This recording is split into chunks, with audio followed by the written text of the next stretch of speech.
E aí, aqui é o Nick, e hoje eu vou falar sobre Demon Slayer, o sétimo episódio da quarta temporada, arco Treinamento Hashira.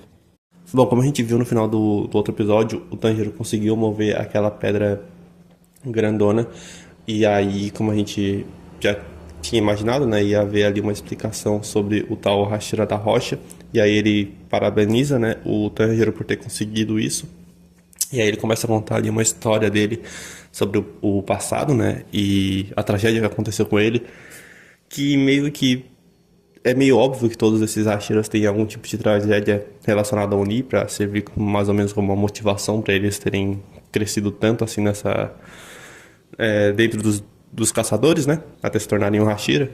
Mas eu não sei, eu achei que nesse ponto da história, e principalmente depois da história do a do Tanjiro é assim, a do Hashira da Névoa também é assim, que é tipo uma cabana isolada e aí aparece um Oni e acaba com todo mundo, sabe?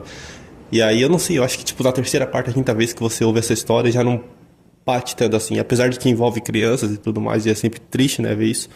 Mas a forma, eu acho que como ela foi contada, eu não sei, achei muito estranha. E aí ele conta, né, essa história de como ele cuidava dessas crianças e eu achei estranho também porque tinha um rapaz ali que é meio que o traíra, né, porque ele resolve dar todo mundo de comida pro Oni pra ele não ser devorado, o que provavelmente não deve ter funcionado, né, ele deve ter, sei lá, sido comido também, ou não sei também, mas ele tava usando um colar que parecia com o daquele cara que gritou com o Zenitsu na primeira temporada, só que não aparece o rosto daquele cara, aparece só tipo da boca pra baixo e aí dá pra ver o colar. Eu fiquei com essa impressão de que era o mesmo personagem, mas talvez eu esteja errado. Agora eu só não sei se ele sobreviveu àquilo ali, que eu não lembro se mostra no episódio se ele sobreviveu depois de ter feito aquela merda, né? Depois de ter liberado lá pro Oni entrar lá na cabana. Mas aí eu fiquei em dúvida se aquilo ali era antes ou depois dele ter falado aquilo lá com os Zeniths. Mas eu também nem lembro se era mesmo ele que tinha falado isso. Eu só fiquei com essa impressão por causa do colar. Mas enfim, existe essa história aí, né? Faz com que a gente saiba ali como é que ele pegou aquela cicatriz na cabeça do Racheira da Rocha e tal. Então tem essa história que ele conta. O Tanjiro também, né? Ele fica nessa situação da empatia, né? Que ele sente pelas outras pessoas, né? Então por ele já ter passado uma situação parecida de ter perdido pessoas que ele se importa, né? Ele também conseguiu. Ele sente a dor, né? No caso do Racheiro da Rocha. O Genio também aparece rapidinho no episódio, ele acaba falando que ele passou um tempo, né, treinando com esse Racheiro da Rocha, que a gente já sabia, e que aparentemente ele não conseguiu fazer esse treinamento. Aí ele acaba até, o Inosuke acaba tirando um sarro da cara dele, uma cena bem legal. Depois disso, a gente tem ali uma cena que eu achei muito interessante, que era do Zenitsu.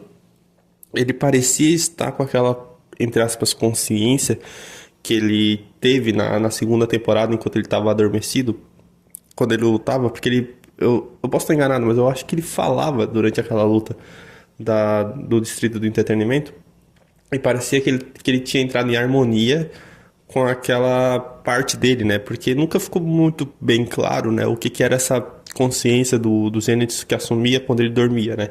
Se era quem ele era de verdade ou se era uma parte dele que ele desenvolveu para lidar com o medo, né? Já que ele não conseguia lidar. Então eu não sei se de fato ele tem duas personalidades ou se ele só entrou em harmonia com essa outra parte dele. E aí, tipo, é só uma personalidade mesmo, é só o Zenith, só que ele teria essas nuances, né? O que eu achei bem interessante, que pode ser um indicativo de que no próximo arco, né, ele vai estar totalmente consciente durante todo o arco. Porque ele tava muito. Ele tava sangrando assim na cabeça e tal, mas ele tava muito, assim, sereno e ele tava com os olhos abertos, né? Então, tipo assim, por não mostrar o rosto dele, até parecia que ele tava naquele estágio de estar dormindo, sabe? Mas quando mostrou o olho dele aberto, parece realmente que ele conseguiu atingir ali um nível de harmonia com essa outra parte dele. Então eu achei isso bem interessante. E quem sabe, né, ele consiga desenvolver mais algum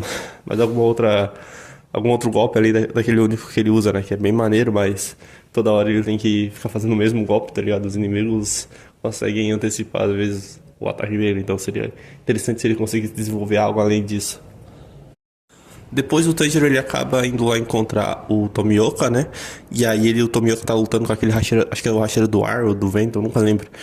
Mas uma luta bem legal, assim, né, a animação tá muito foda. De todos os episódios tá foda, isso daí Estamos cansados de falar, mas assim, tá muito bom a animação dessa hora. Os dois lutando é bem legal. E aí o Tanjiro acaba intervindo, porque acho que eles estão todos de verdade, não percebe que é um treinamento. Mas o interessante dessa cena é que por causa do treinamento que o Tanjiro teve com os Hashira, né? Ele consegue observar os movimentos dos Hashira, né? Então não é só mais aquilo de que é superior àquela outra galera que também tava no treinamento, sabe? Que não conseguia fazer nada. Ele tá quase no nível dos Hashira, sabe? Tipo assim, falta pouquinho, tá ligado? Pelo que parece, ele já consegue ver os movimentos dos caras, tá ligado?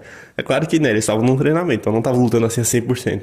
Mas é um ótimo indicativo pro Tanjiro, tá ligado?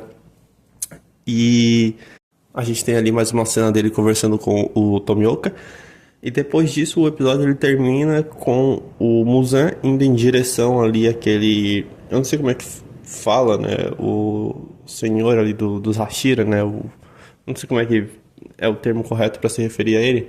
Mas enfim, ele tava lá na cabana dele sendo cuidado, né? E aí o Muzan chega lá pra conversar com ele numa cena assim muito da hora. Esse episódio teve mais tempo que os outros, teve tipo 30 minutos. E aí, pós encerramento tem essa conclusão, né, dele indo, porque o episódio termina com ele indo. Aí depois tem o encerramento e depois mostra que ele chegou ali pra conversar aparentemente, ou não, não sei, né, com o cara ali e tal, numa animação assim muito pica mesmo. Então, assim, no geral esse foi um ótimo episódio. Eu gostei bastante, teve bastante coisa pra gente pensar, bastante coisa que foi dita interessante e deixou aí um baita de um gancho, né, pro último episódio, que vai ser o episódio 8, né, dessa temporada do treinamento Hashira. Tô gostando bastante e eu acho que vai terminar com, não sei, mano, tô com a impressão de que isso daí não vai ser só uma conversa simples não, velho. Parece realmente que vai ser interessante esse último episódio. Deixa aqui nos comentários o que você achou desse episódio, o que você tá achando da temporada. Dicas de filmes, séries de animes também vou deixar aqui nos comentários pra mim. Se puder curtir esse vídeo e compartilhar com um amigo, eu agradeceria muito. A gente se vê aí no próximo vídeo, beleza? Então, falou!